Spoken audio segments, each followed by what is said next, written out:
Episode ke-43, bertemu Ira. Selamat, yang jawab Alika, kalian memang the best. Kalian, ngapain kamu kesini? Mau ikutin kami? Tanya Maya ketika dia menyadari kalau gadis itu adalah Alika. Apa nggak salah? Bukannya kamu yang ikutin aku. Asal tahu saja, rumah warna putih pink yang ada di depan itu rumahku, ucap Alika sambil menunjuk rumah yang pas berada di depan rumah kontrakan mereka.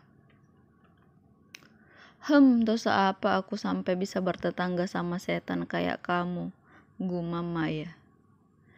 Hahaha, lucu ya kamu, masa setan ngomong setan?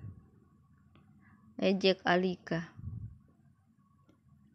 Sudahlah, kalian ini apa sih? Gak malu diliatin sama orang, lerai Danu.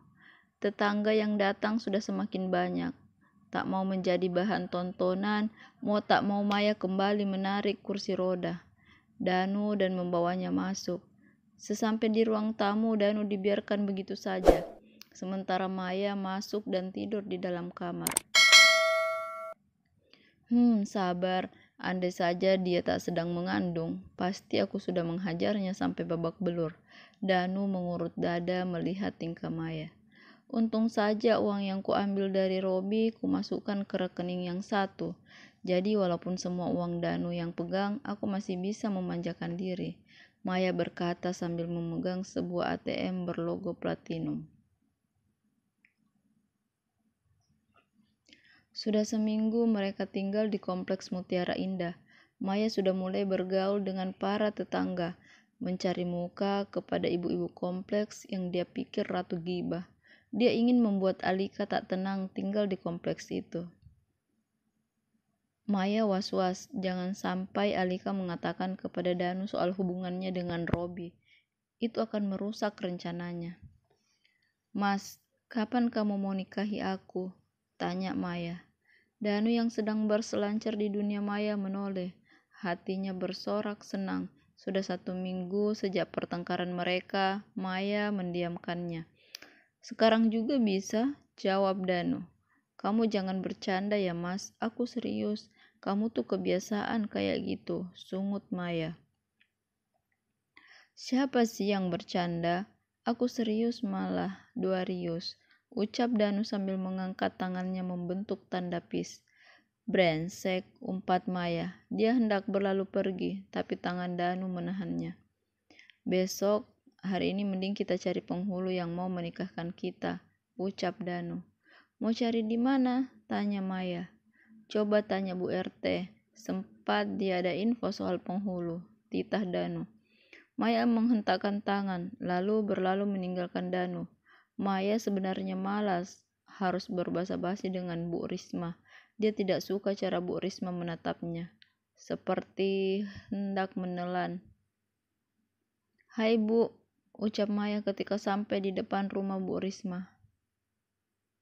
Nampak wanita setengah baya itu sedang menyiangi rumput. Bu Maya, mari masuk, ucap Bu Risma. Maya sedikit ragu, namun tetap melangkahkan kaki masuk ke rumah Bu Risma. Silahkan duduk. Bu Risma mempersilahkan Maya duduk di kursi tamu. Ada yang bisa saya bantu? Tanyanya. Begini Bu, sempat Ibu tahu penghulu yang bisa menikahkan kami? Ucap Maya.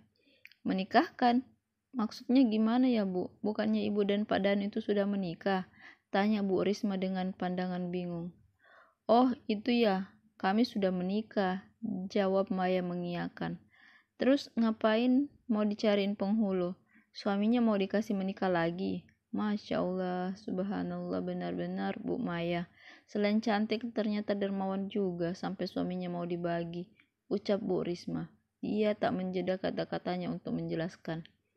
Bukan begitu Bu, ralat Maya. Terus bagaimana? Tunggu ya, aku telponin suami aku dulu. Mau minta dipanggilin penghulu yang biasa nikahin orang kompleks sini, ucap Bu Risma. Maya menggaruk kepala yang tak gatal. Dia merasa ini akan jadi masalah. Setelah beberapa lama, Bu Risma masuk ke dalam kamar. Dia keluar dengan wajah sumringah. Kapan rencana mau nikahnya? Kata suami saya, nanti diurus dulu masalah administrasinya, baru bisa memanggil penghulu. Bu Maya nggak buru-buru kan mau kasih nikah suaminya? Tanya Bu Risma. Tidak kok Bu, kalau gitu saya permisi dulu. Nanti kalau sudah dapat tanggal yang baik dan urus administrasi, saya kasih info ke Ibu, pamit Maya. Dia berlalu pergi meninggalkan Bu Risma yang masih terbentang di dalam rumah. Maya masuk ke dalam rumah dengan muka masam. Danu yang sedang melatih kakinya melihat dengan pandangan heran.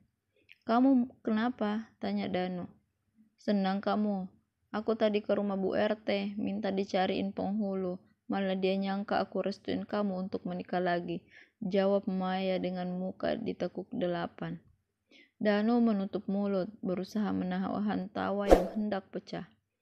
Sudah, nanti kita cari di tempat lain saja. Kamu siap-siap, Gih. Katanya mau ke mall cari perlengkapan bayi, ucap Danu setelah berhasil meredam tawanya. Maya menghembuskan napasnya. Dia pikir menikah itu gampang, ternyata prosesnya susah. Maya bersiap pergi ke mall. Saat hendak keluar rumah, datanglah sepasang suami istri mencari Danu. Ternyata mereka teman kuliah. Setelah mempersilahkan masuk dan membuatkan minuman, Maya pamit untuk ke mall. Seperti biasa, mall bisa mengembalikan mood Maya menjadi lebih baik. Walaupun hanya keliling, tapi itu cukup membuat imunnya kembali. Dia melirik jam. Baru sejam dia berkeliling, rasanya sayang kalau dia harus pulang secepat itu. Lebih bagus aku ke salon dulu, pikir Maya. Dia lalu melangkah ke sebuah salon. Selamat datang, ada yang bisa kami bantu? Tanya pegawai salon ketika Maya masuk. Saya mau perawatan rambut dan badan, ucap Maya. Kebetulan hari ini kami ada promo perawatan rambut dan badan sekaligus. Dapat potongan diskon 30%. Jika berminat, silahkan ikut saya, Kak. Pegawai tersebut menyebutkan diskon yang akan Maya dapat. Maya mengangguk lalu mengikuti langkah gadis itu. Dia dipersilahkan menunggu sebentar. Tak lama seorang terapis datang dan menyapa Maya. Menuntutnya ikut ke sebuah kamar. Maya mulai perawatan dengan dilulur dan pijat refleksi. Tangan terapis dengan terampil memijit seluruh badan Maya sampai wanita itu tertidur. Selang 2 jam, Maya mulai melakukan perawatan rambut. Baru saja rambutnya selesai dicuci dan akan dipotong. Maya sedikit kaget dengan kedatangan seorang perempuan yang dia kenal. Wajahnya seketika pucat ketika wanita itu menatapnya, lekat lalu tersenyum mengejek. Pelan wanita itu melangkah lalu duduk di kursi kosong yang tepat berada di samping Maya. Ternyata kamu masih hidup. Kirain sudah mati, ucap wanita itu tanpa basa-basi. Para pegawai dan pengunjung melihat ke arah mereka. Manajer tempat itu memberi kode kepada pegawai untuk tetap melakukan tugas mereka. Hal seperti itu sudah sering terjadi, di mana istri sah melabrak selingkuhan sang suami. Mau kamu apa? Bukankah Mas Robi sudah kembali ke pelukanmu? Tanya Maya. Tatapannya tetap ke arah cermin yang ada di depannya. Iya, dia kembali setelah uangnya kamu curi. Wanita yang ternyata istri Robi mencibik ketika melihat senyum tipis dari bibir Maya. Sebenarnya dia hanya ingin menyapa Maya. Tak mungkin dia mempermalukan diri di depan orang banyak. Tapi karena melihat senyum Maya membuat kebenciannya kepada selingkuhan suaminya itu kembali muncul. Dia mengelus perutnya yang sudah sangat besar. Dia sedang menunggu untuk lahiran. Tujuannya tadi ke salon untuk melepas stres sebelum melahirkan. Itu bayaran untuk aku mengurusnya selama ini, balas Maya. Kini dia berbalik dan menatap tepat di mata Ira. Plak, jangan berani menatapku seperti itu. Lagian uang itu punyaku. Dia hanya menumpang di bawah ketiakku. Ira berucap penuh penekanan. Dia tak peduli lagi soal nama baik. Baginya membunuh Maya adalah prioritasnya sekarang. Maya memberi kode agar pegawai salon berhenti melakukan pekerjaannya. Lalu Maya bangkit dari kursi. Dia mendekati Ira, lalu berbungkuk di depan wanita itu dan berbisik di telinga Ira. Aku tidak urus. Memang lontek kamu, cuy. Ira meludahi wajah Maya. Semua yang ada di tempat itu terkejut melihat keberanian Ira. Brengsek kamu, Maya menarik rambut Ira, membuat wanita hamil itu meringis. Namun karena tak mau kalah, dia balik menarik rambut Maya.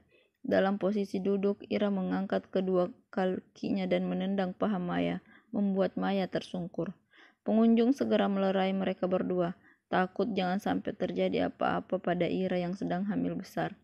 Napas kedua orang itu naik turun, tanda mereka sedang menahan emosi. Tatapan membunuh saling dilemparkan. Maya diseret keluar salon, sedangkan Ira dibawa masuk ke ruang manajer. "Dia itu siapa sih, Mbak?" tanya manajer yang ternyata masih sepupu jauh Ira. "Dia anjing peliharaan Mas Robi," ucap Ira. Dari wajahnya masih nampak rasa kesal. "Oh, tapi kok Mbak sampai emosi banget?" tanya lelaki yang bernama Ari. "Bagaimana aku tidak emosi kalau sudah selingkuh dengan suamiku? Semua uang suamiku di ATM dipindahkan, semua ke rekeningnya," jawab Ira. Dia mengelus perutnya yang mulai sedikit sakit. "Memang banyak ya?" tanya Ari semakin penasaran. "Enggak juga, cuma 5 miliar, jawab Ira lagi. "Apa?" tanya Ari dengan sedikit berteriak. Dia tak yakin dengan apa yang dia dengar. Uang yang diambil sekitar 5 miliar, ulang Ira. Setelah yakin dengan apa yang dia dengarkan, Ari menawarkan sebuah kerjasama kepada Ira. Wanita itu tersenyum mendengar ide Ari. Tanpa pikir panjang, dia langsung mengangguk tanda setuju. Ira dan Ari menemukan kesepakatan. Nanti Ari yang mengurus agar uang yang ada diambil Maya kembali dan Ira cukup membayar jasanya. Ira melangkah keluar dari salon dengan wajah kembali ceria. Dia tak menyangka insiden yang baru saja dialami membuatnya bisa memiliki kembali uangnya. Tak jauh dari depan pintu salon, Maya terus menatap Ira yang baru saja keluar. Dia mengikuti langkahnya dan saat Ira akan turun lewat eskalator, Maya mendorongnya hingga jatuh, berguling.